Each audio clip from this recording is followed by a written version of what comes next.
much for coming out. In a few minutes, we're going to go live, so we'll have just instructions for this evening. We will have some opportunity to have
Good evening. My name is Danielle Sidnor. I'm president of the Cleveland branch of the NAACP. I want to welcome you all to our virtual town hall with our Cleveland mayoral candidates. This evening's forum is an opportunity for us as members of the community to demonstrate the importance of being civically engaged. As president of the Cleveland branch, one of the things I've really strived to do is make sure that we are an extension of the community. We understand that when Black voters get involved, that things happen. We've seen throughout the country the attempts to try and squander our vote or to make it challenging for us to vote. And so we believe that forums like this help to elevate the profile of the community and create more space and opportunity for us to make sure that our voices are heard. So tonight we have both of our candidates that have made it to the final round of this mayoral race, and we're so excited that you all are tuning in with us virtually. We ask that you pay close attention to the discussion. Send us your questions. We're looking forward to this evening's discussion. We want to thank Rocket Mortgage FieldHouse for being such a gracious host, our partners, Urban League of Greater Cleveland, and all of the community partners that made this event possible. And thank you again to WKYC and Russ Mitchell for agreeing to be our moderator, and then also for streaming this on all of your digital platforms. I'm now going to introduce Marsha Mockabee, the President and CEO of Urban League of Greater Cleveland.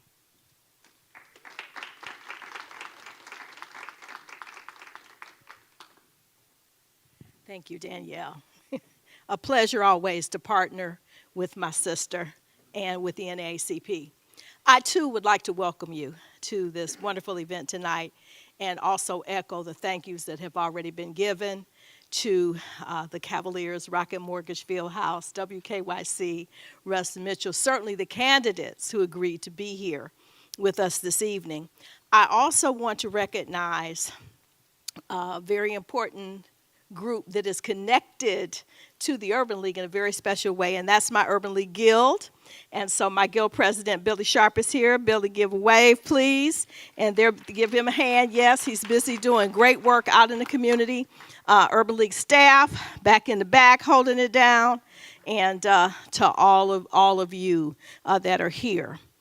As Danielle said, it's really important that we raise in our community issues that are important to our community, which is why we wanted to make sure that this forum was available to you, for you, by us. Y'all get it? Okay. So here we are, and we hope that you will have thoughtful questions, and we will engage in great dialogue this evening and respectful dialogue. We know that one of the two people on this stage tonight will be our next mayor in the city of Cleveland. And so we want to understand and hear their agenda, understand how it meshes with the needs in our community. And so this forum is very, very important. And again, we thank you. So I have the distinct pleasure of introducing this evening my friend and colleague, Mr. Russ Mitchell. So our moderator tonight, as I said, is Russ Mitchell. He is both the 6 and 11 p.m. anchor and executive editor at WKYC. Studios, that's Channel 3 News. Everybody, Channel 3 News. In case you didn't know, Russ is a 14-time Emmy Award winner. Y'all hear that? Oh, thank you. 14 times he has won Emmys, right? And he's agreed to be here with us this evening. He came to Cleveland 10 years ago now from CBS News in New York. And we're so glad that he's a part of our community. He's a friend to the Urban League and to the NAACP, and a great asset to this community. And I know he's going to do a wonderful job for us tonight. So let's give it up one more time for Russ. Thank you, Marsha. I think. So now we get the pleasure of asking our candidates to the stage, Mr. Justin Bibb and Mr. Kevin Kelley. If you guys will come on up, we can give them a round of applause.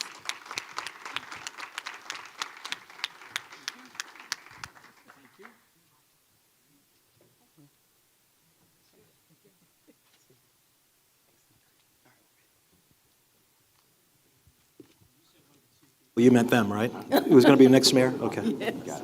Yeah, not you, Russ. Not me. All right. Thank you. Good evening, everybody. Let's have a seat.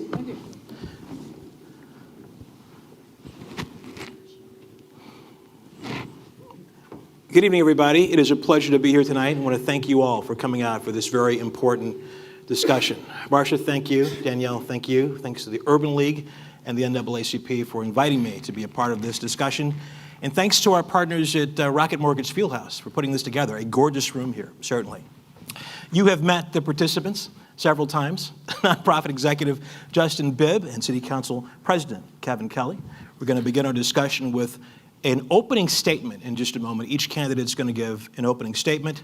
I will ask a few questions, then I'll open it up to the audience, and we'll also ask for folks at home who are watching this at WKYC.com or other services to send in your questions. The way to do that is go to the WKYC Facebook page, put your question there, or text it to 216-344-3300. Again, 216-344-3300. You can send your text there. And we'll have closing statements as well. Now, because this is Rocket Mortgage FieldHouse, we thought about who would go first in these opening statements. We thought maybe a jump ball. But nah, that's not going to work. That was Nick's. So we decided on a coin flip. And we will use NBA rules on this. Bibb, B, heads. Kelley, K, tails. And we have a very special person doing the coin flip for us tonight. He is, to say the least, a Cavaliers legend. Number 21, Mr. Moves, the current director of alumni relations for the Cleveland Cavaliers, Mr. Campy Russell.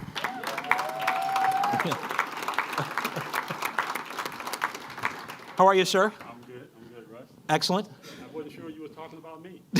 Well, it's your stage now. But anyway, I just wanted to have this, thank you for this opportunity for allowing me to throw up the first coin in this situation to determine who will go first. And I know in politics it's always good to go first on the stage. So this is a very important call that I'm about to make. But I'm going to go for it right now. All right? And it's tails. Tails, okay. You did a great job. Thank you. I think you're going to do okay. Mr. Campy Russell, thank you. Kevin Kelley, you were tails, and because we were doing NFL rules here, you have the option of going first or deferring to your opponent. We'll switch it during the closing statements. Your call. Okay. If I go first, I go second in closing? You go second in closing. Yeah. I'll go first. Okay. Very good. You're up. Okay. Kevin Kelley, you have 2 minutes. Thank you. Shall I stand, or are we going to be comfy all night? We're going to be comfy all night. All right, very good. My name is Kevin Kelley. I know most of you in this room, or at least many of you in this room. And if you followed the campaign, which many of you have, you know that my most important attributes are that I'm a husband, I'm a father of 5 daughters that I'm raising in our great city. And it's really through that lens that I understand the challenges of the city of Cleveland. Even before that, growing up, I understand what struggle is. I lost my father when I was young. We lost our family home. I've been on public assistance. And it's through those lenses and understanding the hardships that families face that I view my role in public service. Before I was in Cleveland City Council, there's never been a day in my adult life when I haven't been working in Cleveland neighborhoods. I was a social worker before I was a member of Cleveland City Council. I was a lawyer as well, but I spent most of my time working in our neighborhoods, working on community mental health. Most of my professional life involves taking people that were trapped in the criminal justice system and working through ways that we can integrate people back into the community so that they did not have to be trapped in this criminal justice system. At community assessment treatment services, and again at recovery resources, where I work specifically with mentally ill defendants, trying to find that path, trying to find a way for our brothers and sisters who happen to be sick to find a way into the community so that they would not be stuck in the criminal justice system. I've been Cleveland City Council president for 8 years, and I'm very proud of the accomplishments that I've been able to bring to the city. It's a particularly challenging job. I have to manage 16 people that I cannot discipline or fire. But along the way, we've been able to get right to counsel for indigent defendants, declare racism as a public health crisis, form Let's Save Cleveland, form First Year Cleveland to deal with our shameful rate of infant mortality. I'm very proud of my record. I'm looking forward to continuing to serve you in the way I've served you as Cleveland City Council President, as your mayor. 2 minutes. Well, first off, I want to thank the Cleveland Cavaliers for hosting this important discussion tonight and for the amazing sponsors, NAACP, the Urban League, and as a proud member of Alpha Phi Alpha Incorporated, members of the D9 that are here this evening for this important discussion. We are truly living in what Dr. King calls the fierce urgency of now in this city and in this nation. And I believe that now is the time for bold, new, dynamic, and visionary leadership as we move our city out of this pandemic. And we got some tough headwinds ahead of us, and in this moment, we cannot afford more of the same. Our movement to become the next mayor of Cleveland is truly focused on doing the hard work of not just making sure we lower crime and have more effective law enforcement in our city, but also do the hard work of making sure we have real police reform and police accountability in the city, because trust is critical to making sure that every neighborhood feels safe and secure. Secondly, we know that the inequities that we see in our city, from the fact that many of our seniors have to call 4 or 5 departments to get their grass cut, to the fact that many of our pools were closed for our young people, particularly in Black and brown communities in the city, those inequities are only exacerbated by the inefficiencies that we see in a city hall that is stuck in the 19th and 20th century. So having a modern and responsive city hall is critical to meet the moment for our residents. And then thirdly, we all know that having a high quality public education is the best pathway to a middle class life.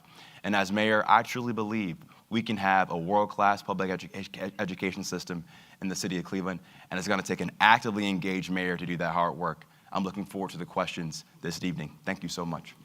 Okay, thank you so much, Justin Bibb. Again, I'm going to begin the questioning here, and then we're going to go to your questions in the audience and the questions from folks at home who are watching. Let's begin with a poll that came out yesterday from Bowen Wallace University. It showed that Justin Bibb in this poll is up by 9 points in the race, but we all know the only poll that counts is the one that happens on Election Day. But the most staggering part of this poll showed that 40% of those surveyed were still undecided. Justin Bibb, I'll begin with you. You've been out there for almost a year running for mayor. Why do you think 4 out of 10 voters surveyed here are still not sold on you? I don't think it's not on me, but I think that 40% represents folks that feel like this city doesn't work for them anymore. We don't just have voter suppression in this city, we have voter depression. When you feel like you can't vote on a minimum wage, when you feel like your voice was denied to vote on major deals like the Quicken Loans deal, when you barely get public comment in your city for nearly 100 years, why would you want to vote in a mayor's race? And I believe in this election, we have a unique opportunity to have a mayor that will prioritize democracy building, not just every 4 years when it's time to get a vote, but making sure that resident voice and the lived experiences of our residents are really embodied in how we do the hard work of creating good, effective public policy in Cleveland. Connecting what happens in City Hall to our residents is the surest thing we can do to make sure people show up to vote every year in the city. So you feel voters are disenfranchised, Absolutely. feel disenfranchised at this Absolutely. point? From the political process. But I go back to my original questions. Four out of 10. You say they're not sold on you. They're not picking you at this point. What is it that you think you have to do? Why are those 4 out of 10 people not sold on Justin Bibb? We got to knock on more doors in this city from east side to west side. We got to talk more about our message for change and how we want to bring new ideas, new leadership to the city.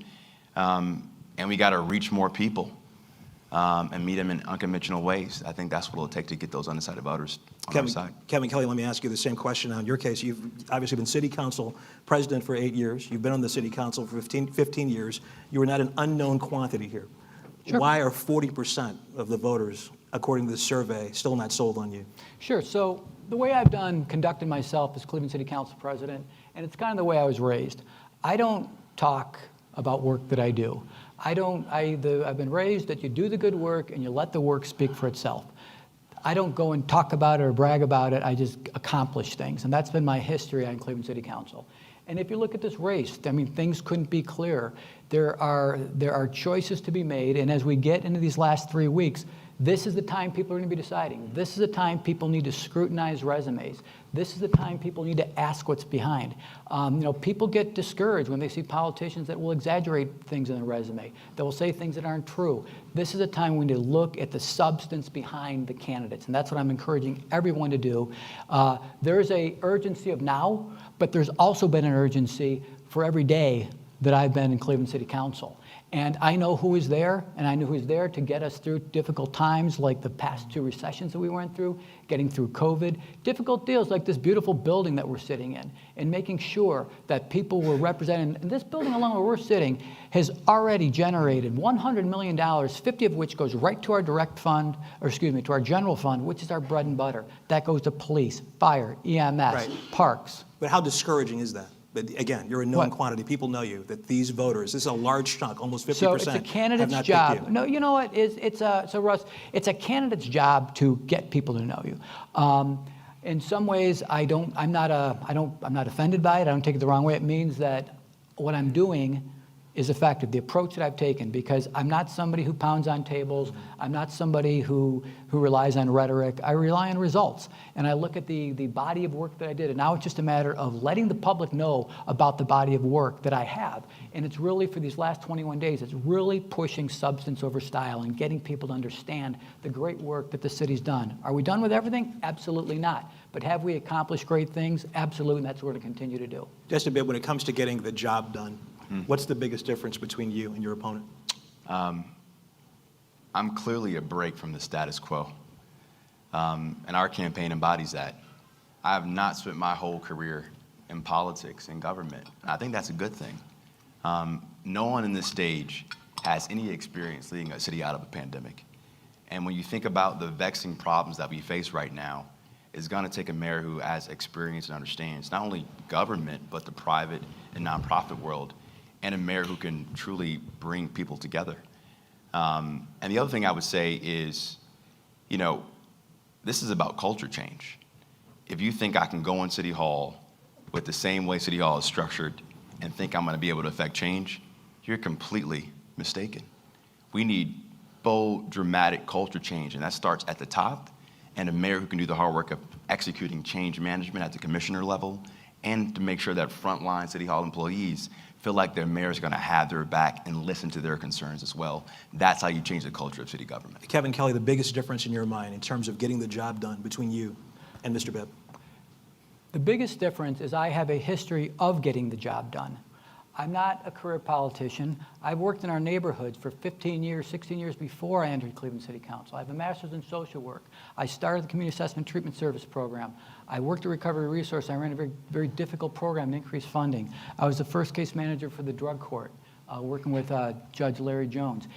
Government is not easy. It's difficult. And what I do is I have a history of accomplishment And I have a history. You can't just talk about this job. And the first thing you need to do is you need to show up.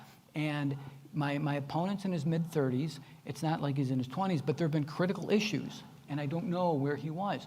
When he was on the RTA board, critical votes were missed. When he was on Charter Review Commission, critical votes were missed. When he was on the Tri-C board, critical votes were missed. We have to demand more. We have to demand that you at least show up, because showing up is the first step towards success. There's a media company in this town that does a review of our attendance records. I would encourage everybody to look at that, because I take my job seriously. I take this city seriously. I take this government seriously. I take the people of the city of Cleveland seriously, because I know that they've been relying on me, and they can rely on me. They can trust me to accomplish goals for them, and that is what my history demonstrates. Let me do this. Justin Bibb, would you like to respond to that? Absolutely. We saw this in the debate. People want to distort the record that I have in my dedication to the city. I'll tell you this. I was on the board of RTA for nearly 3 years, and I made a dramatic impact in a short amount of time. I led an effort with our leadership to live stream board meetings before this pandemic. I led an effort to make sure we put body cams on transit police. I made sure that during the pandemic, we did the hard work of helping RTA employees work remotely so they could serve our riders. And I wanted to do more work. I created my own committee at RTA on innovation and technology, and work with India Birdsong to bring a new chief innovation officer to that agency. I know what my record is. The voters said on September 14th that I had the experience to lead the city on day one. Sheriff Brown's endorsed me, Plain Dealers endorsed me, others in the cities have endorsed me. I believe I'm ready on day one. Russ, if I may, just Sure. real quick. So words are nice, but minutes from board meetings are nicer. And if you pull the minutes of the board meetings, there's 27 meetings missed, and you missed the vote that delayed the fare increase during COVID. You missed the vote. You're distorting my folder. record, Kevin. You missed the vote for the Okay. Kids Ride Free. You missed the vote that made Wi-Fi in buses. You missed the vote in the discussion for the route restructuring. You missed critical votes. The minutes, I'm just going from the minutes. I'm not making this up. Let me do this. Maybe 30 seconds to respond. The record will speak for itself. Let's move on. Agreed. Okay. Let's talk about the record. There are opponents of you, Kevin Kelley, who say that voting for you, Kevin Kelley administration will be like a fifth term of the Jackson administration. There are people who think that's a good thing, but your opponents think it is not. And they say that you have been there during many of the problems that we are And seeing solving today. them. Well, they say that the problems need to be solved. You've been there, you've seen them, the problems Yep. are still there. What would be different about Sure. Kevin Kelley as mayor as opposed to Frank Jackson as mayor? Sure. So just a reminder that, I am not the mayor yet. I am the president of Cleveland City Council's legislative branch. How did I conduct myself? How did I make sure funding was available? How did I build coalitions to make sure that I got the votes that I needed for important votes so that the legislative branch did their job? Now, Frank Jackson has been elected by the people of the city of Cleveland an historic 4 times. And we got through 2 very challenging recessions. But we're not through the second one yet. We're hopefully moving in that direction. But each generation has different challenges that we're going to be left with. The challenges that are being left right now largely have to do with COVID. It has to do with the spike in violent crime. It has to do with the economy that we're left with, where people who are hurting the most pre-COVID got hurt the most during COVID. Women, people of color, people in hospitalities, people that were working the restaurants, retail. And you know what? Who is the last group to claw their way out of this terrible pandemic? If you have an education, if you have a college degree, if you have a professional degree, chances are you're doing pretty good. If you started in one of those jobs, one of those low-wage jobs, you are probably not. And when we look at bringing people back to work, I don't believe for a second it's because unemployment benefits are too generous. I believe that families rearrange their lives, and we need to listen to them.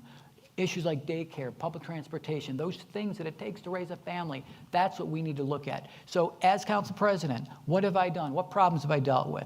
I dealt with infant mortality. We're in a much better place than we were. We were losing too many babies before their first birthday.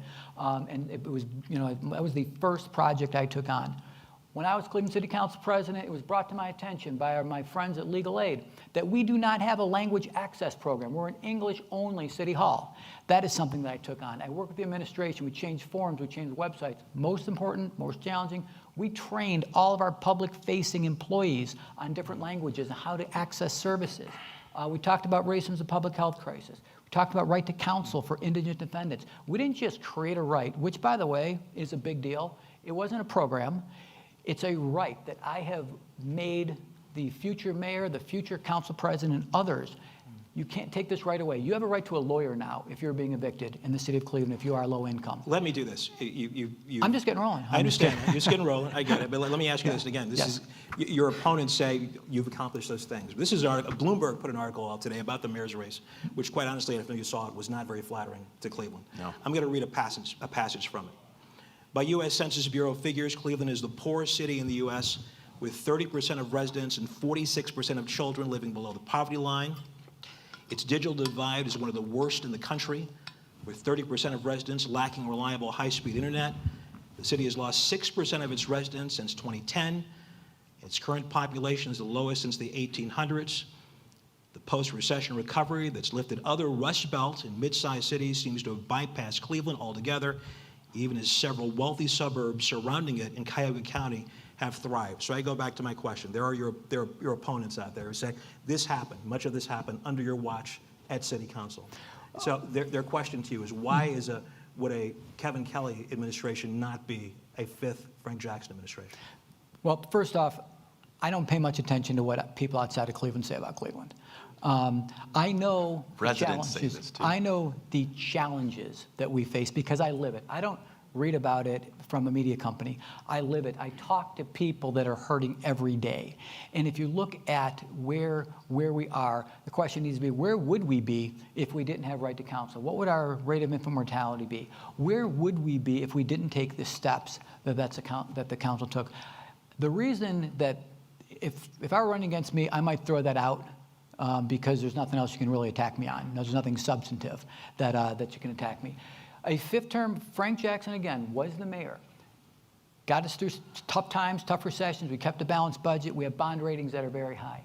Our generation is going to inherit, I'm going to inherit as mayor, new challenges that need new approaches, that need a new look at how we get this done.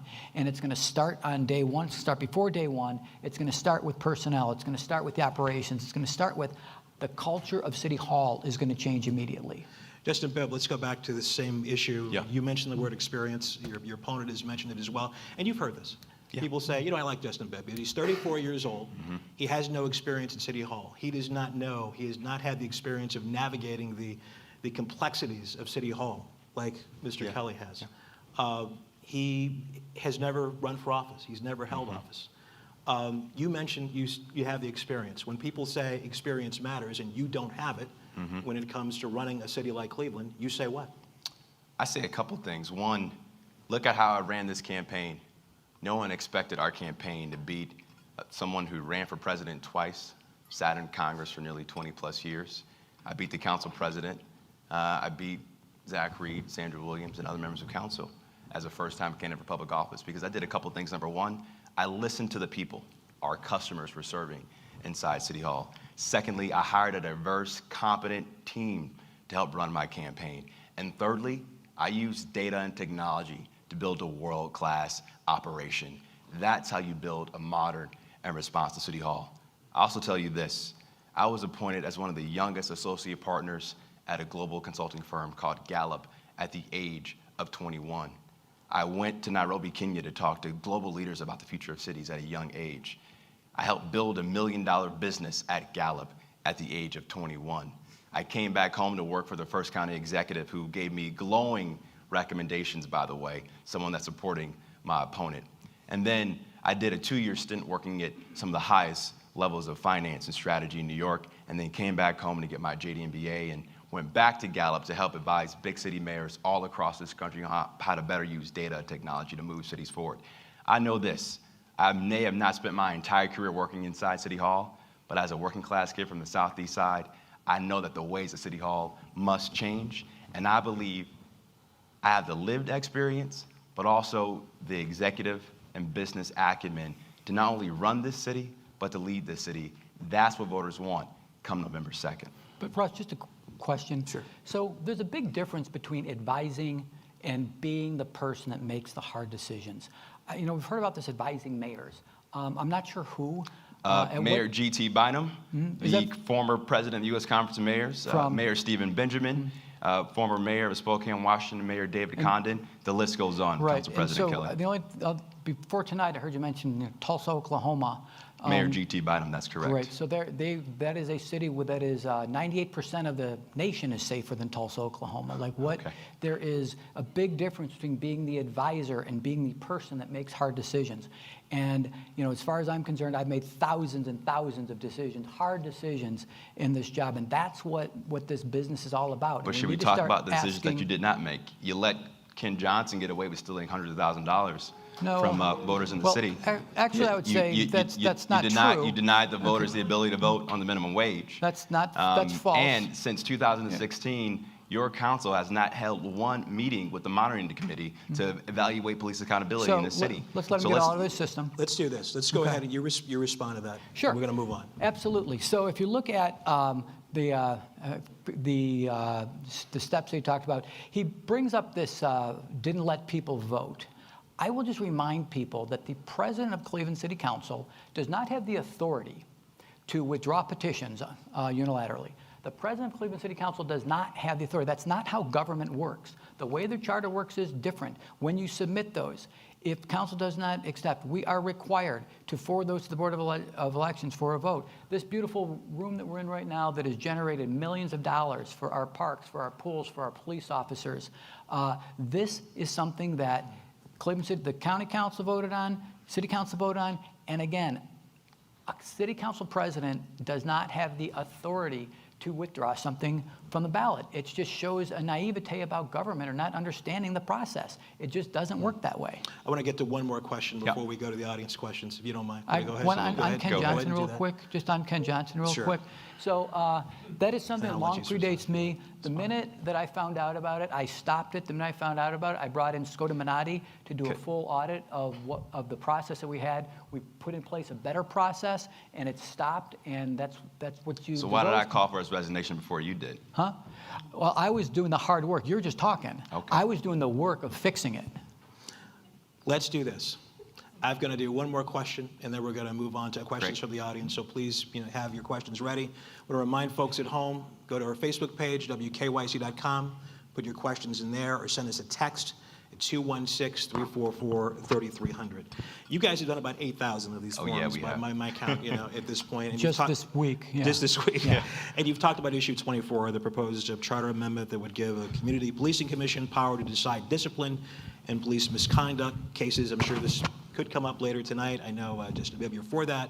Kevin Kelley, you're against it. So again, we'll get to that later. But let me ask you this. Justin Bibb, A through F, what grade would you give the Cleveland Division of Police as far as the work that it does? A D. A D. Why? People don't trust the police right now in our city. And I'm a son of a cop. And it's important that we look internally as a department to identify how do we change the culture of not just fairness between residents, police, but how do we change the culture internally to get more fairness. I would also say this, time and time again, when voters wanted reform and change, we've stonewalled that progress. And I believe, as mayor, I'm willing to fight for words like accountability and reform and transparency, because words do matter. When I'm talking to residents in the city, they want police to show up on time, but also respect their constitutional rights. And in this climate right now, we can't have a false choice of you have to be pro-police but anti-reform. We can and must do both. Kevin Kelley, what grade would you give the Cleveland Division of Police? I would give the men and women of the Division of Police an A+. I would give the division itself a C. And they are working against, the circumstances they're working in, are challenging. We have made tremendous progress since the consent decree, but the individual officers, high 90% are honorable people that come to the job to take care of the people of the city of Cleveland, and we have to honor what they do. But the division itself, in terms of what it took to implement the consent decree, the training that went into the crisis interventions training, de-escalation training, body cam training, all of the different personnel moves that were made. It was a difficult time system-wide, and we saw on May 30th that there were training deficits, and we saw that we are not where we need to be. But we are moving in the right direction, and I think that as we do this, we have to make sure that we really respect the needs of those that are just trying to make this better. Mr. Bibb, if you are elected mayor, will you ask Calvin Williams to stay on No. as chief of police? I'm getting a new chief. Kevin Kelley, if you are elected mayor, will you ask Calvin Williams to stay on? Haven't decided yet, but let me just tell you this. If issue 24 passes, it's going to be really hard to find anybody that wants to be chief. Can I ask which way you're leaning at this point in terms of the chief? Well, I believe it's time for change, but I'm not going to pick out curtains and start naming staff just yet. Okay. Okay. We're now going to go to questions from the audience. I'm going to look for my person with the microphone. I'm going to ask you, again, Marsha and Danielle said this, you have a question. I'm going to ask you to please be succinct when you ask your question. Please don't make a statement. We don't have a whole lot of time, but we would love to hear what you say. This is a town hall meeting, and it is about you. Okay, where's my microphone person? There you are. Hi. How are you? Good. They're making a way. Over. Here we go. Hi. What's your question? My name is Shakori Davis, City of Cleveland resident for 43 years. So I grew up on the east side of Cleveland, and I hear a lot about when you talk about development and things of that sort. Usually you guys talk about neighborhoods with anchor institutions like the Huff area, or you talk about areas like Little Italy, University Circle. So what is the plan for neighborhoods like Harvard, Miles, Union, Mount Pleasant, those type of areas that don't have these rich institutions around them? Kevin Kelley, you begin. Thank you. Equitable investment is going to be an absolute hallmark of my administration. It's going to be the golden thread that runs through decision making. And let me just point to a couple of recent examples that I'm going to double down on. And I'm going to make more investment available to neighborhoods that have lacked investment. If you look at what's happening with the Neighborhood Transformation Program, if you look at the Glen Village project, where we put resources where an underinvested neighborhoods, where the private sector has been ignoring, where the financial services industry has ignored. Another area that's coming up is going to be the Buckeye area, where we're going to see more investment, more development. It's a target area. If you look at 121 Larchmere, if you look at what's going to happen on West 25th Street in the highest Latinx community in the city of Cleveland, we are going to use the tools that the Neighborhood Transformation Plan has set forth. We're also going to invest residential. We've started the Middle Neighborhoods Initiative. I sponsored the original legislation that put $1 million into a loan loss reserve fund for people that want to invest in our neighborhood, but somehow can't because of an appraisal gap or an inability to make that down payment. But I absolutely believe that the real progress of the city is going to happen on the east side of Cleveland. We need to demo the 4,000 vacant abandoned homes that are on the list. We need to open that real estate up to development, and I am extremely optimistic that if we do this, we can get this right. And we have to just know what we're fighting against. We had decades of redlining in this town, and then when the financial services institutions were caught, they stopped getting the pen out, but they had already left the blight, the disinvestment, the reason to not invest in this community. Then their excuse became that, we have a credit problem. That's our credit. We can't make that loan. Keep clawing your way out, keep fighting, and then we had the predatory lending crisis. We are going to invest where the need is. Thanks, Justin Russ. Bibb, your response to that. I studied the Maynard Jackson School of how to run and lead a city. And Maynard did something very special in Atlanta. He said, as mayor, how do I make concrete investment to create the next generation of black wealth and black millionaires? And he started by making sure he incubated businesses from those neighborhoods to get opportunities from City Hall to ensure he can create that wealth creation. We got to do the same thing here. We know what the playbook can look like. As a kid who grew up on 21st and Dove, I haven't seen any real investment on my block in generations. And we have an opportunity of a lifetime right now. We're getting ready to get $512 million from President Biden. A decent share of that money should be spent on how do we bring direct neighborhood investment to Lee Harvard, to Buckeye, to Kinsman, and Union, because we can get that part of our city going again. Our potential as a city is boundless. I would also say this: we have to do a better job of being real about investing in Black entrepreneurship. The mayor of Cincinnati did something pretty phenomenal. He used a portion of the American Rescue Plan dollars to incubate a $40+ million capital program to invest in Black-owned businesses in Cincinnati. Why can't we do that in Cleveland? Where is the leadership on this issue? And year after year, we're trying to get crumbs. I'm sick of us trying to get crumbs. I want us to own the pie and bring some equity investors along. And we got to stop making the excuse, well, there's no Black business that exists to do this. Well, let's incubate that business and let the city be one of the first lead investors to do that. That's how you create generational change. And as mayor, I'm going to be committed to make sure we can make that a reality right here in Cleveland, Ohio. Let's go to our next question from the audience. Who do we have here? Where's my microphone person? There we go. They're making their way over to you. How are you? Hi. What's your name and what's your question? My name is Montana Henderson. I have a son downtown in jail. I want to know what you all are going to do about getting this jail COVID-free. I mean, I know it's probably not possible to be completely COVID-free, but I'm concerned because my son has COVID, and he has mental illness that has not been addressed, and he has health conditions, like he's a diabetic with a kidney that's not functioning properly. He's not getting any help. I'm afraid my child is going to die downtown. What are y'all going to do? Justin Bibb, to begin with you. Problems at the jail and many other problems that this young lady So pointed sorry out. for you, ma'am. You know, we've got to hold our county leadership accountable on this jail issue.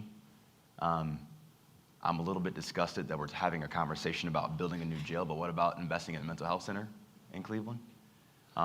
Right now in our own city, we're not even using that diversion center that we should have been using to make sure people can get the support they need in this city, but RTA police and other suburban police departments are actually using the diversion center, and it's working for many of our residents throughout the county. And so we as a city must do a better job of investing in mental health. That's why as mayor, I want to add a fourth option to 911 around mental health, right? So that we have more than just a police response, but we're getting people the trauma-informed care they need to get the support they need in the city. Kevin Kelley, problems at the jail. How do you address those? Thank you. It's hard to hear of your experience, and I'm sorry you're experiencing that. We've seen all too many problems at the jail. They've gone on too long. They need to be solved. As I mentioned earlier, I worked most of my professional life trying to help people that were suffering from mental illness in the jail to find their way out. When we're done, I'd be happy to talk to you about putting those links together so your son can get the help that he needs. But we have to deal with this jail issue. I am not disgusted that we're talking about building a new jail because the jail we currently have is not humane. The jail we currently have is not a proper place to house defendants. We have to do things differently because there's people like your son that are suffering because of what we have in place. We'll go to our next question from the audience. What do we have there? Let's see. Hi, go ahead and give us your name and what's your question? How you doing? My name is Hank Davis.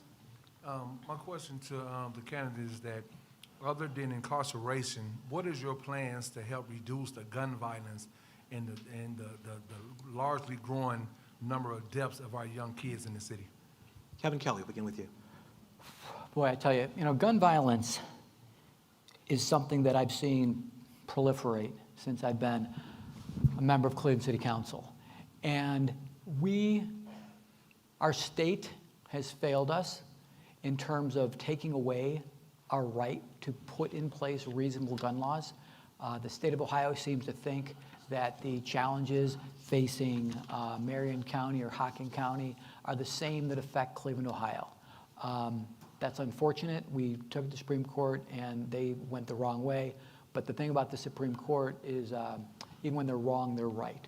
So what do we do now? How do we deal with this surge, especially amongst kids? When I hear about a 12-year-old getting shot and killed, you know, I have a 12-year-old. I think about my own kids. I think about the lens of my family living in our home and my neighborhood and how tragic that is. The best thing we can do at this point, the most effective thing we can do, is continue to move forward with violence interrupters. We need to continue the program that we started by putting social workers in the rec centers, in libraries that are shared so that we can get to kids where they are. We as a community have to better understand the toxic stress that our kids are under. Kids see more before they're 12 years old these days than most have seen in a lifetime. And it is just, we just have to start that. We started a program, we started a department, a division that would really was designed to go after youth violence and how to intercede in youth violence before it escalates. It is a challenging problem, but we cannot give up. We have to be where kids are. We have to let the kids know that there is help for them. We have to make sure that every single policy move we make is towards protecting kids, because it is dangerous in our streets and it should not be that way. Justin Bibb, stopping crime. Short term, I think we should do a couple things. Right now, we have too many cops behind the desk and not doing visible patrols. I want to see more of our cops walking the beat, doing foot patrols, and really engaging in the hard work of community policing across our city. Secondly, we don't have a comprehensive community safety plan in this city. I just talked to the CEO of the Boys and Girls Club a couple weeks ago after 4 or 5 shootings occurred in the central neighborhood, and he is crying out for help. Maisha Crow at Peacemakers Alliance crying out for help. And we must do a better job of talking to young people and folks on the ground about what they want to see from City Hall to make sure we can get ahead of this crime before it starts. The other thing I would say is this, and the council president is correct on this point, this governor and Republican state legislature has undermined the ability of us as a city to crack down on the trafficking of illegal guns. That has to stop. Cleveland should join other cities across the state that have joined the Ohio Safety Gun Consortium. We also need to do a better job of prosecuting those that get caught with an illegal gun with the full weight of the law, and I look forward to working with whoever the new U.S. attorney is in order to do that right here in Cleveland, because our young people right now are getting guns like it's a pair of Jordans. And a large majority of these guns are being trafficked from out of state. And so we not only got to get to the root cause of this, but we got to be more proactive long-term to deter this type of illegal activity. Let me take a question now that was posed to us by a viewer, to both of you. Mr. Bibb, I'll begin with you. There are many companies are now requiring employees, to have a vaccination or they're fired. Do you think that's a good thing? Should employers be allowed to fire people who are not vaccinated? Listen, I believe in the importance of trusting the science and doing everything we can to incentivize people to get the vaccine. But we know in some cases, folks might have a medical issue with that. But we have to do everything we can, particularly in communities of color, to encourage folks to get vaccinated. It is critical that we do that. Okay, let me ask you again. Do you think that companies should be able to fire people who are not vaccinated? No. No. Kevin Kelley, do you think companies should be able to fire people who are not vaccinated? Thank you. COVID-19 is the challenge of our day. It's not just a health crisis. It is an economic crisis. In addition to losing people, losing family members, tearing families apart, it has really hindered our economy. So when I look at what can we do moving forward, I'm amazed and saddened at how politicized this debate has become. I think that's one of the most counterproductive, awful things that has come out of COVID. But Russ, let me answer your question directly. A lot of times, those that are against mandates are, for free markets and individuals. If a company wants to require vaccines, then they're allowed to do that. That's a right of an employer to do that. Now, there's companies that have taken different approaches where they would require a test or a vaccine or a medical excuse not to, or pay a premium for your health insurance.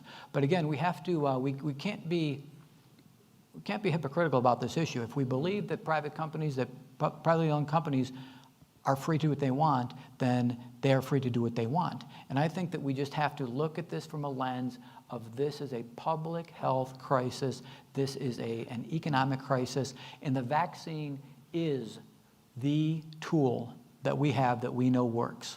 Let me ask another question. I'm sorry. Did you want to say something? I'm sorry.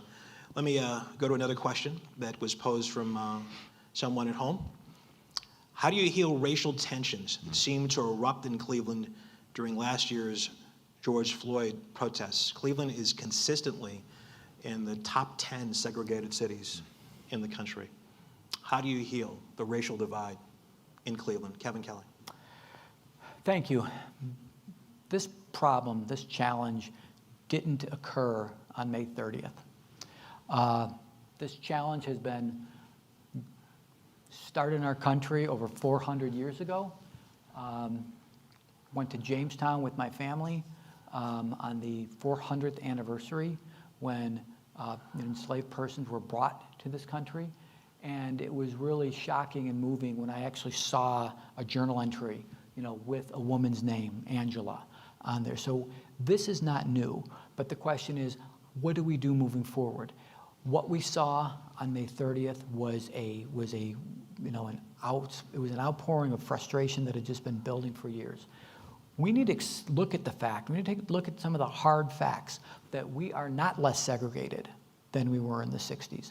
Black wealth is not, while there's been some closing of the gap in terms of income, black wealth has not improved since 1967. A lot of it has to do with the wealth that was wiped out during the recession of 2007, 8, 9, 10 that was in people's homes. So moving forward, we really need to start with how do we as government deal with this? When we put in place racism as a public health crisis resolution, and others followed, it wasn't just a piece of paper. We looked through how are we delivering services. And I mentioned earlier how we realized through First Year Cleveland that we all went into this with a few bad preconceived notions that it has to do with a mother's income, not getting prenatal care, diet, whatever. We stripped away we went through the data, stripped everything away. The one determining factor of whether a baby's likelihood to live their first birthday is the race of the mother. And we need to look at, if you look at a heat map of the city of Cleveland, whether it's infant mortality, lead poisoning, crime, you name the issue, you can see it in some neighborhoods more than others. And we have to start directing resources, direct investment, direct hope, and make sure that we as a city of Cleveland are responding with our economic power, $1.8 billion of economic power, the 7,500 employees that we hire, and the services that we deliver. Justin Bibb, the racial crisis, the division in Cleveland, how do you help that? How do you solve that?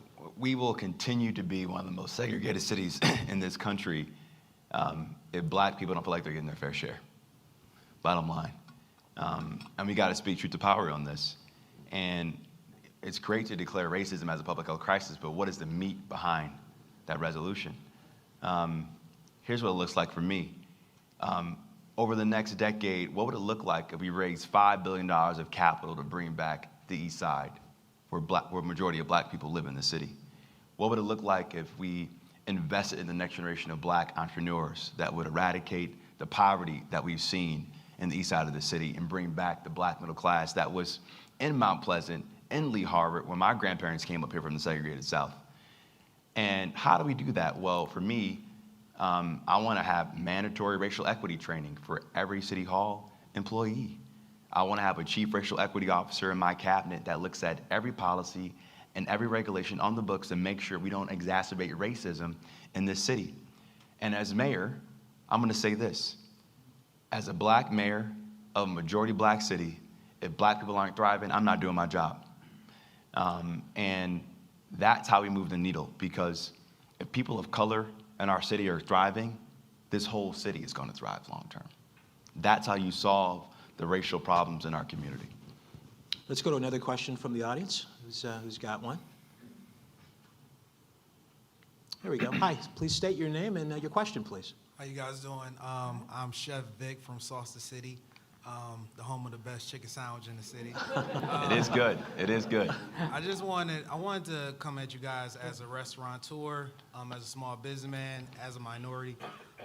What economical strategies do you guys have to reassure small business people all around the city? Like, what will we benefit? What will be the impact if one of you guys become the mayor? Mr. Bibb, you start with that. I would say this. As mayor, it is my job to create the right conditions for small businesses to grow and thrive in the city, because small and medium-sized businesses are the backbone of our economy.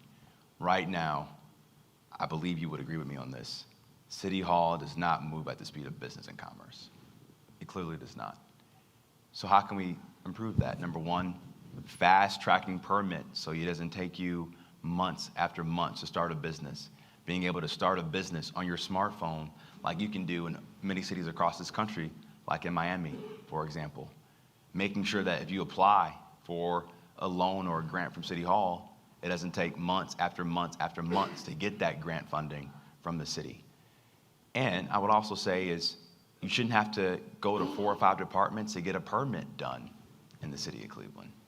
And so City Hall must be structured in a way where we're moving at the speed of business and being agile, and that's how you'll know you have a mayor and a City Hall that's working to make sure you stay afloat in the city and thrive long term as a small business owner. Kevin Kelley, how do you help small businesses in Cleveland? Thank you. So first thing we need to do is understand that small businesses are those who are hurt the most during COVID. And that's where we need to start directing ARPA dollars and recovery dollars. Not only were they hurt the hardest, now they're having the most trouble recovering because of the workforce issues that they're facing. So we need to go into this with our eyes wide open, and we need to start with a few things. First off, what we found during the COVID pandemics, when the city put money into a fund to bridge the gap while businesses were waiting for the PPP loans, what we realized is that there's a lot of businesses that needed assistance with the back office part of the business. We asked for payroll reports and certified financials. A lot of small businesses didn't have that. But we need to make sure that City Hall puts technical training in place for free for small businesses to make sure that they can just work on their dream. You need a dream and some capital to get a business started. But it breaks I've sat through too many times when I've had a small business that was trying to open up in the ward I represent. And as you know, small business owners, there's a misnomer that they're wealthy people, but most small business owners are dreamers that have cashed out their credit cards, they've borrowed from their family and friends, they don't take a paycheck so they can pay their staff, they sleep at the business, only to not have a sheet signed up, their goldenrod sheet signed up so they can open. I've just spent too much time going up to the 5th floor with small business owners and clearing those hurdles with them. But I'll say this, as we move forward, the needs of small businesses have to be a part of the ARPA funds. We have to make sure that we recognize the sacrifice that small businesses make, and we have to recognize that small businesses they provide over 60% of jobs in our economy. It is critical that we pay attention to those that were hurt the most. It's critical that we pay attention and direct ARPA funds and recovery dollars to those that need the recovery dollars. Your chicken sandwich is getting great reviews. I'll give you another shout out. Where is it again? The Galley. Okay, thank you for your question. Appreciate it. Next question, the microphone. I'm back there. Hi. Hi, my name is Quentin James. This is a majority black city. My question is, are both of you willing to commit to mandatory minority business spending with every city dollar? And will the majority of your cabinet be black as well? Kevin Kelley. The city of Cleveland is a tremendous economic power. The fact that we employ 7,500 people, have a $1.8 billion budget. As mayor, my cabinet is going to reflect the people of the city of Cleveland. And it's not just going to be, I'm going to consider African American, white, Hispanic, women, Asian. We need to have I will have a cabinet that reflects this city. And the two things that you can do to really live that value as mayor, if you really value diversity, is through who do you hire and who do you let your contracts to.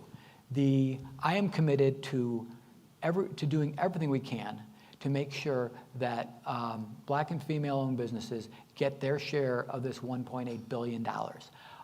The state of Ohio, again, not our friend, we had a tremendous tool in the Fannie Lewis law. And we were able, that program, it didn't just direct a few dollars. The requirements were enough so that small businesses could get a piece of a big contract and could eventually be the general. They could be the ones that were bidding. There are ways around what the state did to us. For example, I will work with the Black Contractors Association, I will work with the Cleveland Building Trades Council, and I'll make sure that there's PLAs on everything that has a city nickel, because that way we can put in our own hiring request. I will make sure that there's community benefits agreements with every project that we do. And I'll make sure that we are open, that our doors are wide open, that we're training, that we're making sure that people know how to bid with the city. A lot of times the bureaucracy turns people off in terms of what it takes to be a vendor of the city of Cleveland. I will make that easier. I do commit to making sure that minority-owned businesses get their share of our $1.8 billion of economic spending each year. Justin Bibb. Absolutely. As we spend $1.8 billion, we have to use our purchasing power to support Black-owned business in the city. And as a majority Black city, my cabinet will reflect that diversity to ensure that my cabinet reflects what the city looks like. The next question from the audience, please. Okay, our microphone is right there. Hi. My name is Austin. There we go. My name is Austin Kirkland, a resident of Cleveland here, also a business owner in Cleveland as well. As a member of the Divine Nine organization, our organizations are really committed to our neighborhoods here in the city. How would you use organizations like ours, like the NAACP, like the Urban League, to really advance your priorities as mayor? Justin Bibb, you begin. Well, I think it starts with a transition, getting your feedback on who should be a part of the administration, getting your feedback on our 100-day priorities as we build a brand new government and execute the will of the people. And as we do the hard work of governing, making sure we're out marching to get folks registered to vote for the midterm elections coming up in 2022, making sure we're marching together at the March of Dimes Parade to talk about the importance of philanthropy and giving back to our community. I would view the Divine Nine as a key part and a key fabric of how we govern and lead this city, because it's important that we have that connectivity to really meet people where they are in this city moving forward. Kevin Kelley. Thank you. I welcome your involvement in my administration.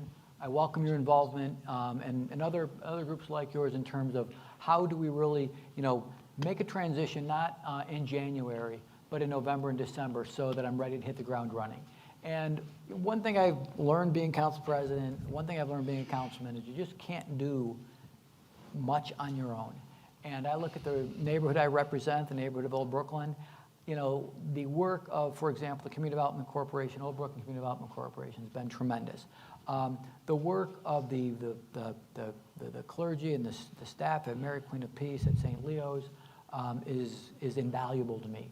And getting to those who really have their finger on the pulse, are at the ground level, listening to people, that's the kind of feedback that I need to be successful as mayor. Let's go to a question from this side of the room now. Let's see. Who we got? Just raise your hand if you have a question. Hi. Good evening. My name is Omar Medina. As you both probably know, the Latino population is one of the fastest growing populations in the city of Cleveland and throughout the U.S.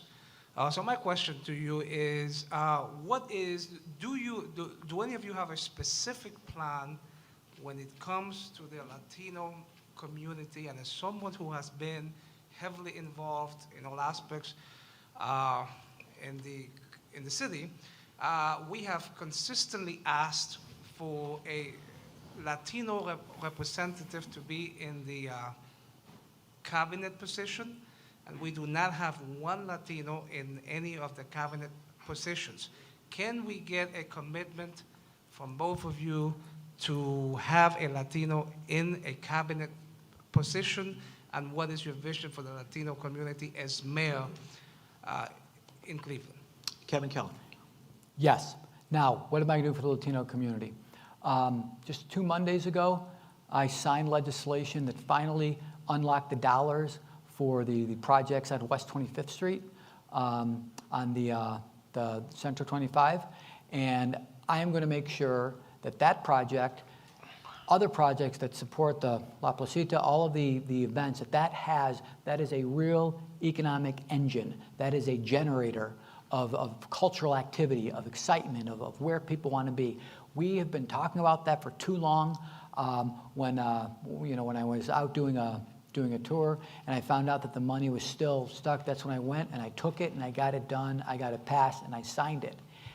I'm going to make sure that investment happens where the Latinx community feels that they're going to be the owners, they're going to work there, they're going to be a part of it. It's going to have the secondary effect of improving housing in that West 25th Street corridor.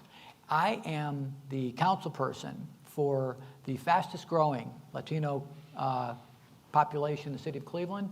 We're second only to Ward 14 right now. I have a Latino outreach advisor on my staff, on my campaign staff, that is constantly giving me feedback on what's needed. But you need something. Oh, you don't need anything. But I would suggest to you that if you want something tangible for me, when I'm running for re-election, I want you to stand on West 25th Street with me, where those projects that I know you know about are happening. And if they're not done, you can say, I'm sorry, Kevin, we're not going to support you second time around. I guarantee they'll be done. Let me just confirm something, that yes at the top. You are committing to a Latino, at least one Latino member of your cabinet. That's why I said yes first to get that over with so I can talk about the other stuff. Sure. Yes, just correct. making sure. Justin Bibb. Yes, absolutely, Mr. Medina. And I would say there's a lot of great investments happening now that we need to double down on in the city of Cleveland. I get excited about the work that Ricardo Leone is leading in the Clark Fulton neighborhood with the Community Investment Fund, how to build real wealth in that community, how do we invest and scale that across our city, and as well as making sure that our Latinx population has a pathway to the middle class once they graduate from CMSD. Esperanza has done some amazing things in the city for the Latinx community, and I want to make sure that you have the educational supports that you need. And I would also say from a political power perspective, as a black man, I want to make sure that we stand in arms together to make sure that we have a strong Latinx and black coalition to really move this city forward, because it's critical that my destiny and your destiny are interconnected in the city. And we got to work together to do that long term. I'm going to go to a question from the audience. Under your administration, how will the city deal with the illegal and dangerous ATVs and dirt bikes taking over Cleveland streets? Justin Bibb. Listen, obviously it's important that we enforce the laws in the books and make sure we crack down on these illegal ATVs that we see in our city. But I think broadly, we need to do a better job in the city of investing in our young people, investing in high-quality after-school programs, and ensuring that people feel like they have hope and something productive to do when they leave school. The policy now, and correct me if I'm wrong, either one of you, if these riders are going down the street, it's to let them go because there are too many of them and they are not arrested. Am I right at all?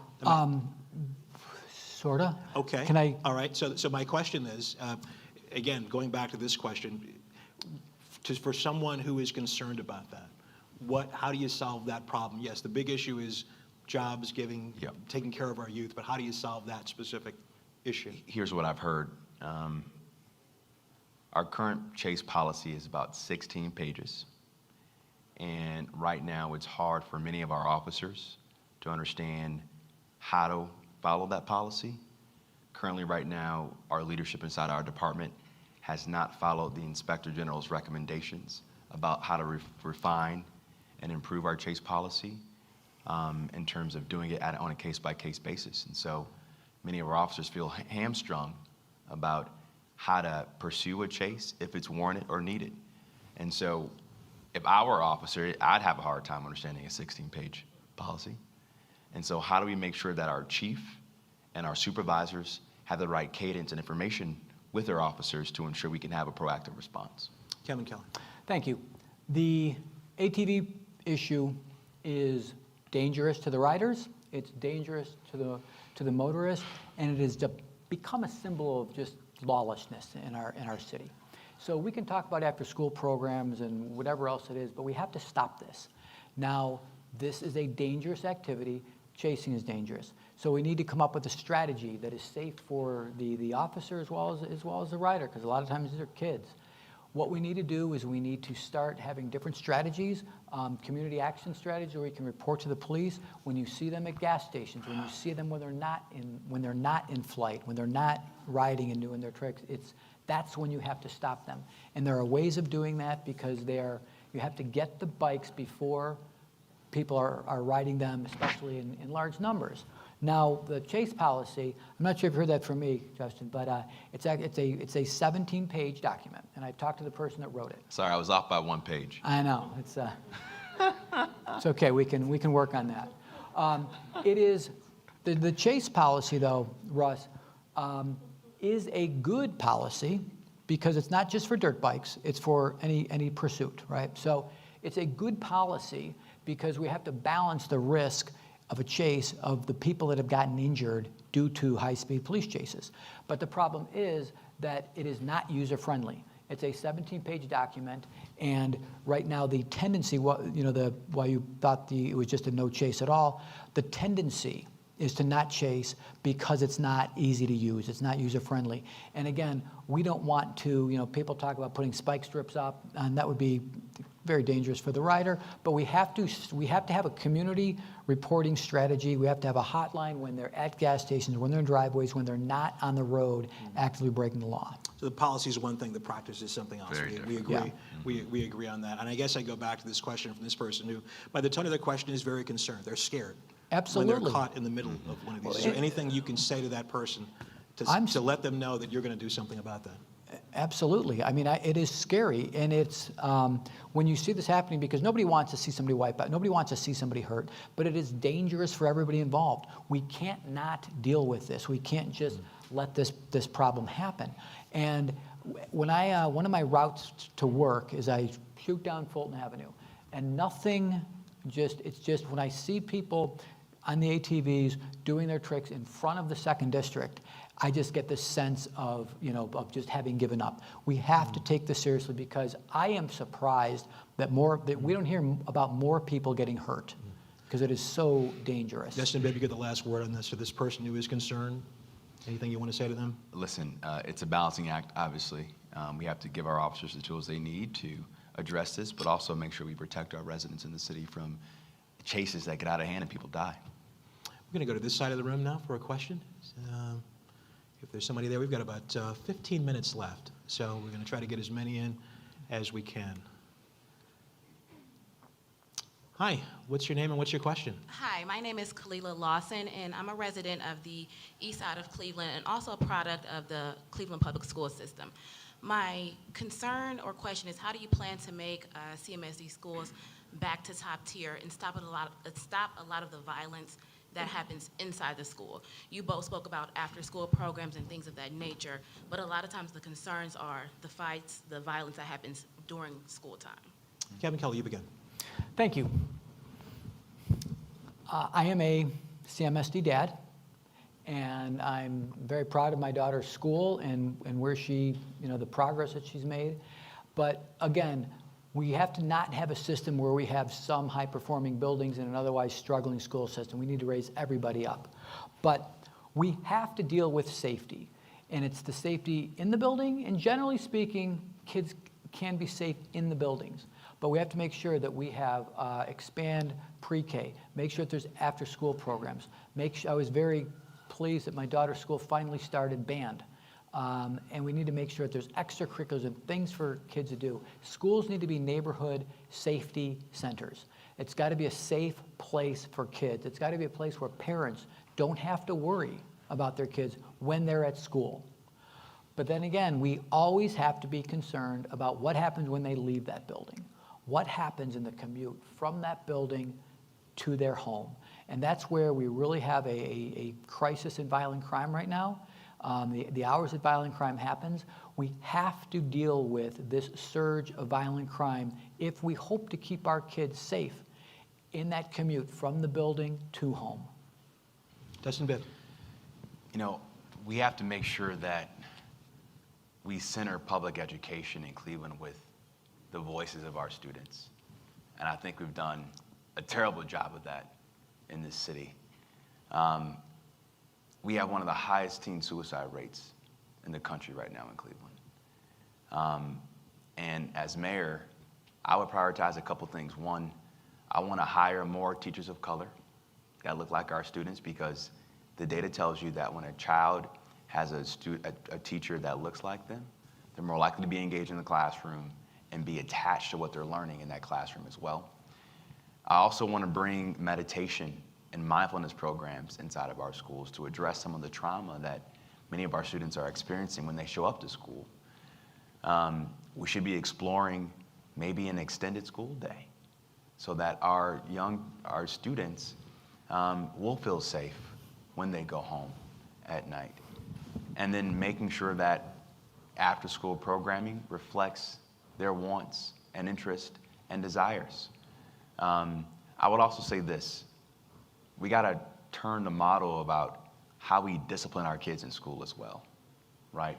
Restorative justice works, mindfulness works, and those types of programs I think will go a long way to solve that long term. Let's go to a question on this side, if we could.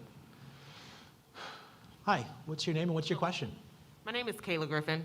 My question is, do you believe that the Cleveland Police Union has proportional power, or do they have too much power when it comes to disciplining police officers when there is an issue?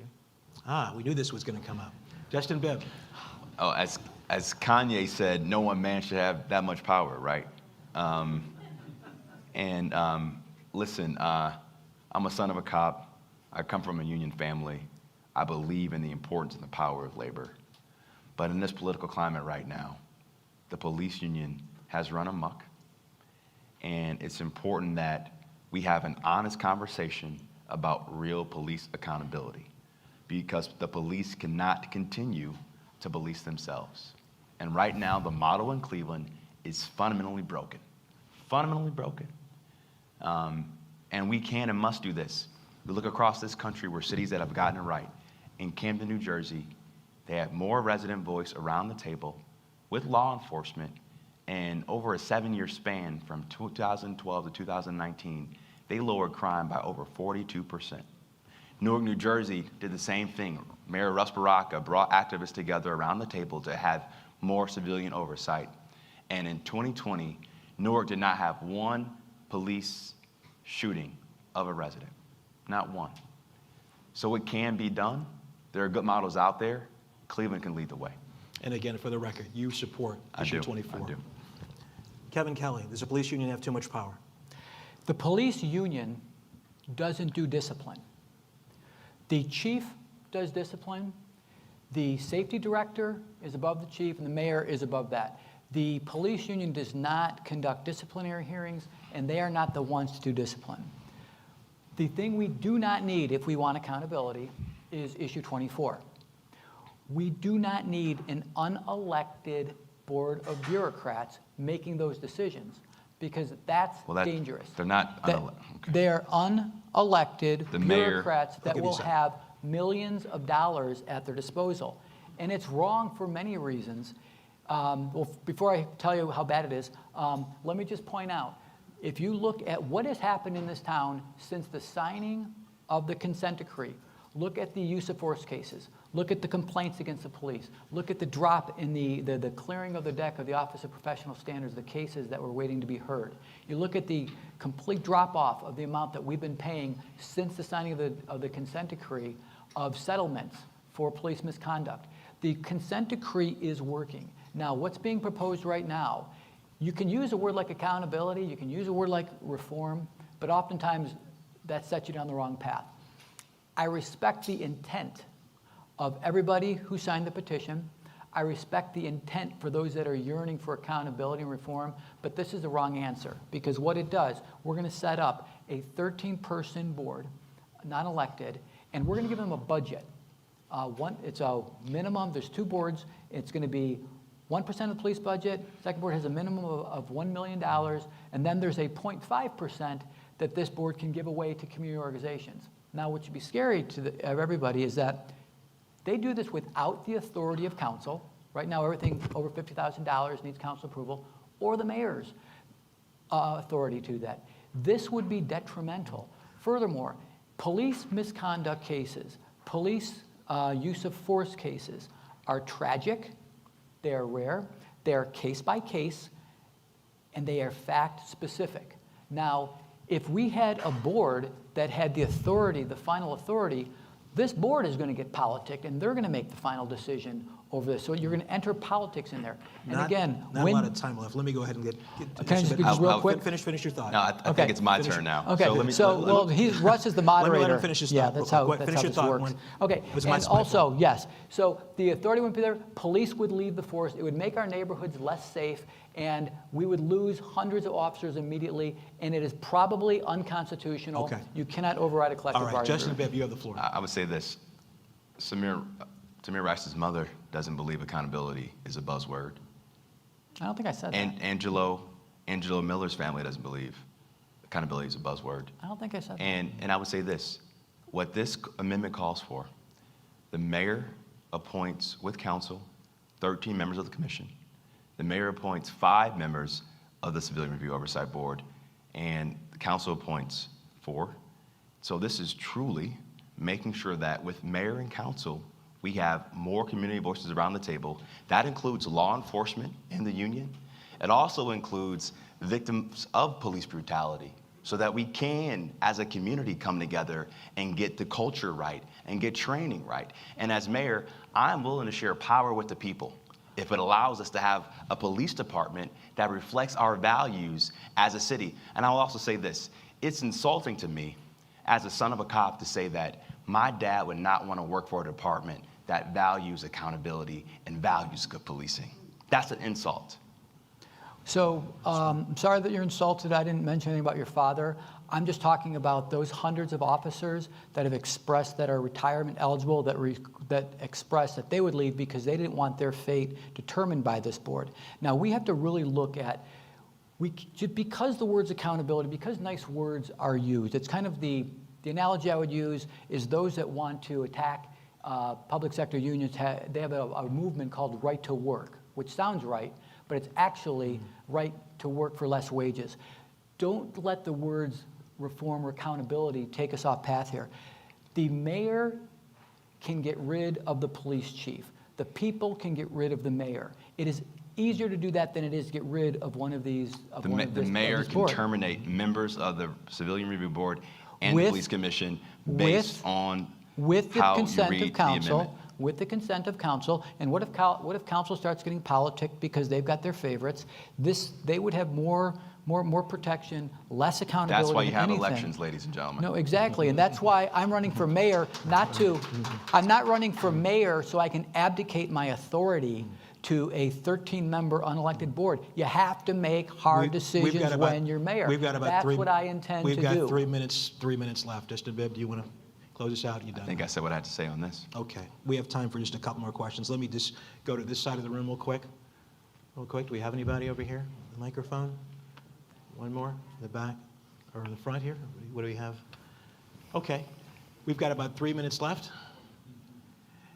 Mr. Boomer, Harry Boomer. Thank you, Russ. What's your name? Good evening. And what's your question, sir? Well, I come at this from, can I turn it just a little bit more toward me? I come at this from a unique position. I'm a journalist in this town. I'm a resident of this town. And whichever one of you wins, I'm going to be covering you in this town. Now, quite honestly, I'm tired of good-sounding platitudes and buzzwords and promises that are rarely kept. I want each of you to give me your #1 priority as to what you will do to make this city better, and understand that I'm going to keep the tape and I'm going to hold you to account. I'm going to ask you to answer this very quickly. First thing you're going to do. Ask me to answer that quickly. Very quickly. Okay, Harry, I'm going to take one little liberty with your one thing, and I'm going to say safety absolutely has to be job one, because if we don't get that right, nothing else matters. But the main priority thing I'm going to be doing is I'm going to be working immediately to deal with the fact that we live in a community where there are thousands of open, available, high-paying jobs, and we don't have our citizens properly trained, skilled, and educated to take them. I'm going to work with programs like Cleveland Builds and work with Black Contractors Association and work with Cleveland Building Trades, and I'm going to work to get people into these high-pay trades. I'm going to take the same model and work with our healthcare community, our skilled manufacturing, financial services, information services. People are yearning for jobs. How can we live in a community where there are thousands of these open, available, high-paying career jobs, and within the same square mile, we have people that are unemployed, underemployed, yearning for opportunity? That is something that should keep us up at night. That's something that keeps me up at night. I'm going to begin. I've already started, but we're going to continue to work on this on day one. We are going to solve this problem, not on day one, but in my first term, we are going to solve this problem. Justin Bibb, your answer to that question. What gets me excited about becoming the next mayor is if we can bring back the East Side, that would be a major legacy for me. That's my answer. Before we get to closing statements, a question I want to throw out for you. You mentioned, Justin Bibb, the American Rescue Plan, $541 million coming to Cleveland. Bloomberg, in its article today, said this is going to be a fresh start for Cleveland. I know it is much more. You really like that Bloomberg article, don't you? You really like that. You should read the Bloomberg article. It's really interesting. I'm telling you. You've got me intrigued. If I had more time, I'd ask you another question about it, but I don't. So, this Bloomberg article talked about this being a possible game changer for Cleveland. I know it's more complicated than this, but if you could write a check the first day, what's the first check you're going to write? What issue are you going to tackle that very first day? What's the first check you're going to write? East Side revitalization. Kevin Kelley. Who's the payee? All right. I am going to write a check to the vendor that can best provide a path to end the digital divide. We've been talking about this for too long. A lot of things we have to justify the relationship to COVID. This one we don't. This one the president said directly. Treasury said directly. You can take these dollars to deal with digital divide, to provide broadband access. That's why I was very pleased that we as City Council have already authorized $20 million to end this. This is one thing, if I could write a check to get things started, this would be the one that would start giving more people access to opportunities. This is one tangible thing we can do. Just need public input on that plan. Well, I thought you were on the broadband plan? You're not aware of the plan? Well, no, this is important. Does the nonprofit you work for do work for Digital C? We do. So you didn't know about what's going on? I did. So why'd you say there's no plan? I meant broad-based community input on the plan. We're going to tackle this in our next forum, which I'm sure will be tomorrow night, because you guys are making the rounds. You guys are, Martin Lewis here, making the rounds for the last, it's a cultural reference, a dated reference, I'm sure. But anyway, we're going to go to our closing statements right now. And by rules of our coin flip at the top, Justin Bibb, 2 minutes, please. Well, it was certainly a robust debate, round two, I believe, here this evening, but I really enjoyed the discussion. And listen, this is the most important election, I believe, in Cleveland's history, and you are electing more than a mayor. There's a lot at stake in this election. I believe bringing back many parts of our city, like the East Side, is on the ballot. I believe creating a model of policing that can show America how to get it done right is on the ballot. And I believe that building a new political coalition, young and old, East Side, West Side, Black, White, Latinx, is on the ballot to not just make Cleveland the best mid-sized city in America, but one of the best cities in the world. And if we have more of the same, we will still be the poorest big city in America and still be one of the least connected cities in this country. And we cannot afford more of the same. And one mayor in isolation can't do it alone, but a mayor who believes in the power of resident voice and the power of people can, and that's what I'm bringing to the table as your next mayor. Thank you so much. Kevin Kelley, 2 minutes for your closing statement. Thank you, Russ, and thanks everybody for being here tonight. In 20 days, we are going to make a decision as a community that's going to determine at least the next 4, but probably the next generation of what's going to happen in this town. And while I loved all of the input tonight, I think my favorite question came from Harry. We got to look beyond platitudes. We got to look beyond buzzwords. We got to look beyond $10 words. We got to look to the substance of what people are proposing. We've got to look at who has a record of accomplishment. Change is easy to say, change is hard to do, but I've done it. Pushing forward an aggressive agenda doesn't just happen. You've got to show up at work, you've got to roll up your sleeves, you need to build coalitions, and you've got to get things done. I am painfully aware of our challenges because I live them every day in the neighborhoods of the city of Cleveland. I know that we're suffering from disinvestment. I know the condition of the schools because my daughter's there. I know what is happening. I know what crime does to a neighborhood. And I know that there's neighborhoods that have faced disinvestment. They're also facing crime, lead poisoning, infant mortality. And I've taken steps to alleviate all of that. I'm going to continue to do that as your mayor. I'm going to continue to fight for you and fight with you because this is so important. And again, nothing we do will matter if we do not get a hold of safety. And I assure you, Issue 24 will make our neighborhoods less safe. I am for accountability. I am for reform. I respect people that went into this with the right intentions, but this will make our community less safe, and therefore it will make it really hard to do all of the important neighborhood development initiatives that I have planned. Kevin Kelley and Justin Bibb, thank you so much for this lively discussion. Thank you. We appreciate it. Thanks. I want to thank the Urban League, the NAACP, and all of you for being a part of this. Please vote on November 2nd. Thank you.